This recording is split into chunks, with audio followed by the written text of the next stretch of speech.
Welcome to the first edition of LAUSD Updates. I'm your host, Lisa Alva, teacher at the Academy of Communications, New Media, and Technology at Roosevelt High School.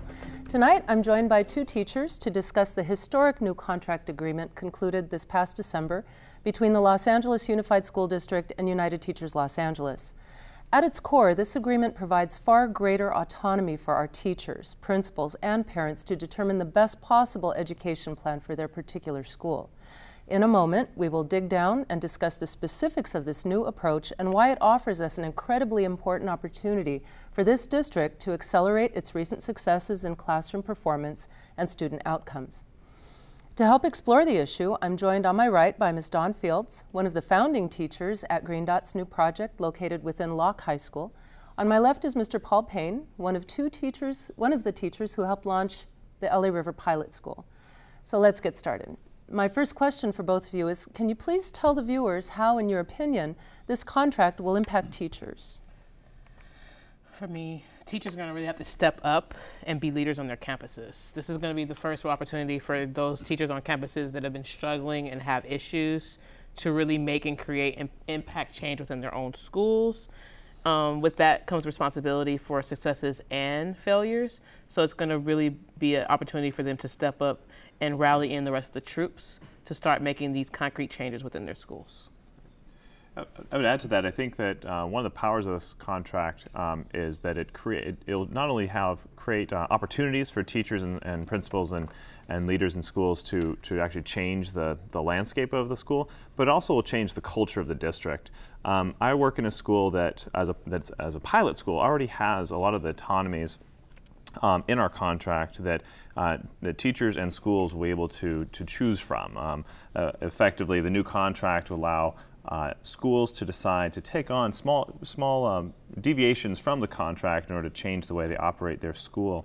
And as a school that working in a school that already has a lot of those autonomies, there's sort of two ways it plays out. There's the actual autonomy, the actual freedom to do things, and then the effect it has overall, the sort of the symbolic effect, the cultural effect it has on the school, where the people in the building realize that they're responsible and need to do everything they possibly can to educate their kids. So you mentioned changing the culture, Paul.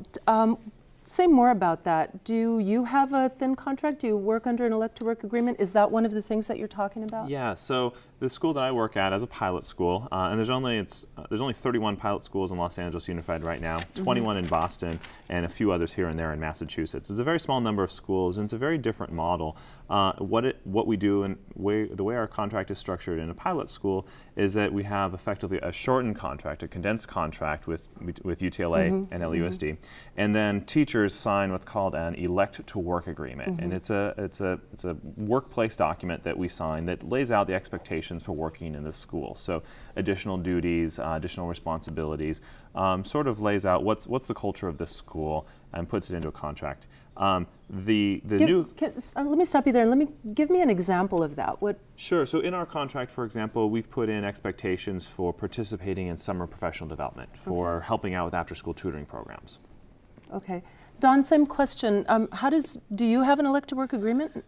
Actually, I work for a charter school that is unionized. So we actually have a contract, a union contract, where we negotiate with Green Dot management and have certain tentative agreements. It's actually a lengthy contract, probably not as thick as LAUSD's, by no far means. It's pretty thin, but even within each school, as a vote, as a staff, you can decide, well, this doesn't really fit what our school needs to do. So we have an option to change some things, but within that contract, there is one thing that is common, that each school should have certain committees in place that help govern the input that teachers, parents, and students can have into what happens at the school site. So that's one of the most important parts of our contract, I think, that those committees should be in place at each school, no matter what other things you may be doing, in order to make sure that the teachers do have the input that they seek, that is promised to them, that parents do have the input that is promised to them, and that students do have the input that's promised to them. Okay, so in your contract, you mentioned that you would have, for example, the summer professional development, and I know I've seen the several pilot elect-to-work agreements, and they do outline the number of hours that you'll put in, when you'll come to work, your rate of pay for the summer programs. Do you have that too? And as a unionized charter? We have some parts of that contract like that, where we get paid a certain prorated rate for teaching training time. We get paid for covering other classes. So we do have that built into our contract, like our work hours, our work days, and it's the language is written so like the language says for the school day. Each school can have a different school day. But the language states that your work hours are within the stated hours of your school day, which So could be different at various schools. Could be anything depending on what the your school's teachers calendar decide is, as a group. yes. Okay. That doesn't, some people view that as a negative thing. How is it a positive thing? Sure, I can add to that. I think one of the power of sort of adding responsibilities to teachers and to educators' responsibility list is that this comes as a choice, and for the additional responsibilities that educators are taking on comes the additional freedom. So at a pilot school, for example, we have autonomy over governance, budget, curriculum and assessment, scheduling, and staffing. And so although we may end up working longer hours, that commitment pays off greater dividends because we also have greater freedom and greater autonomy to implement the programs we want to implement at our school. I agree. It empowers our teachers. Being a founding teacher, I put in a lot of work to make sure that LOC 2 was doing the work it needed to have done. Tell us how long you've been there. This is our 4th year. We're about to graduate our first class, so it's an exciting year for us.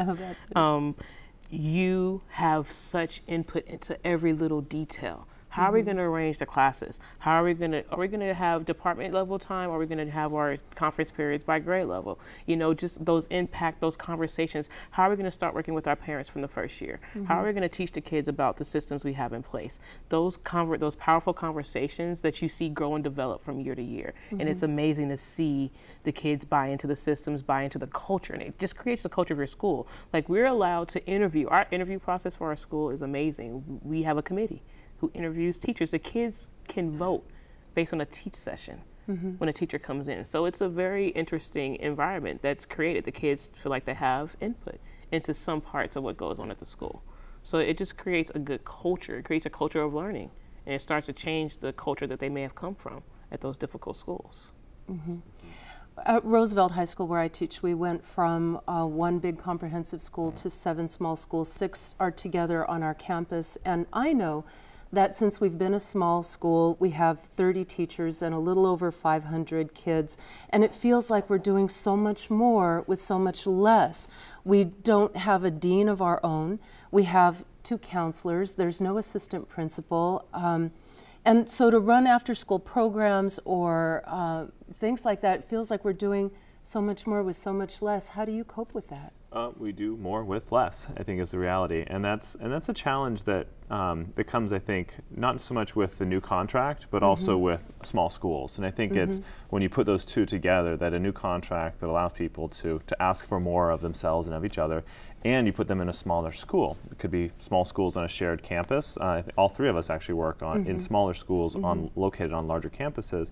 The reality is that we need to produce the same number, even more activities and programs to engage our kids, and because there might be 5 or 6 schools on a small campus, there's almost 5 or 6 times as much work to go around, so to speak. Yeah. And it's a conversation we have with people when we interview them. Like, what are your other attributes that you can give to our school as you come in, knowing that we have a small school model, that people put in extra hours, that there are times that we are there to 9 o'clock at night because there's something that we have to get done for tomorrow, and it's an emergency, and we just need to meet. So it's just, I think it's something that you have to buy into and know what you're coming into, and it's part of our interview process. Just like knowing this is what's best for our kids. Like, at the end of the day, we have to put our students first, and that's one of our norms, our staff norms, to put our students first. And whatever, sometimes it means sacrificing a Saturday from 9 to 12 to do a boot camp for Casey. It's built into the culture of the school and what's needed to make the changes that need to be made, to change LOC from the school it used to be to the school that it's becoming now. We were talking a little bit before we went on air, Dawn, about the different things that you do at your school. Run down the list for us one more time. Well, currently right now, just at the small school,